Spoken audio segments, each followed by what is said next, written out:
Recently Panu মিত্রকে সর্বদাই social মিডিয়ায় সক্রিয় দেখা যায়।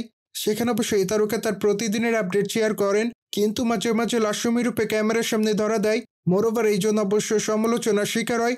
সুতরাং সে সকল সমালোচনাকে এই নায়িকা সেভাবে গ্রহণ করে না, যার জন্য এই তারকা তার ইচ্ছামতো ছবি সোশ্যাল মিডিয়ায় শেয়ার করেন। সেই ধারাবাহিকতা সম্প্রতি এই তারকা তার সোশ্যাল মিডিয়া হ্যান্ডেলে বেশ কিছু ছবি আপলোড করেছেন। মোরওভার তার প্রকাশ করা ছবিতে দেখা যায় হলুদ কালারের বিকিনি পরে সমুদ্র সৈকতে হেঁটে বেড়াচ্ছেন এই তারকা। সেই সাথে খোলামেলা চুল, হালকা মেকআপে তাকে দেখতে অনেকটা হট লাগে। ঠিক এই জন্য অবশ্য তার রূপের প্রতি ঘায়াল হতে দেখা যায় তার অনুরাগীদের। মোরওভার তার প্রকাশ করা ছবির কমেন্ট বক্সে অনেকে তাকে সুন্দরী বলে দাবি করেন, যদিও আবার অনেকে তাকে উষ্ণ বলে দাবি করেন। সেই সাথে অনেকে আবার তাকে সেক্সি লিখেছেন। সুতরাং সবকিছু মিলে বর্তমানে এই তারকা দর্শকদের মাঝে এভাবে নজরে এসেছে।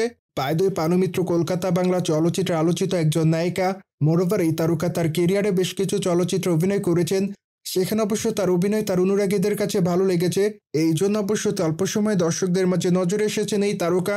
অন্যদিকে বনবিবি চলচ্চিত্রে এই নায়িকাকে সর্বশেষ অভিনয় করতে দেখা যায়। সেখানে অবশ্য তার অভিনয় তার অনুরাগীদের কাছে ভালো লেগেছে। মোরওভার এই জন্য অবশ্য তিনি তার চরিত্রটির জন্য দর্শকদের কাছে প্রশংসা অর্জন করেন। মোরওভার এই তারকার হাতে বর্তমানে তেমন কোনো চলচ্চিত্রের কাজ নেই, দ্যাটস ওয়াই এই তারকা অবসর যাপন করছে বলে জানা যায়। সুতরাং জেনে তো নিলেন কী কারণে নতুন বছরে পানু মিত্র দর্শকদের মাঝে আলোচনায়। মোরওভার এই বিষয়টি নিয়ে কোনো মতামত থাকলে কমেন্ট বক্সে জানাতে ভুলবেন না। বাই দ্য ওয়ে, চ্যানেলটিকে সাবস্ক্রাইব করে আমাদের সাথেই থাকুন আপকামিং আপডেট জানার জন্য।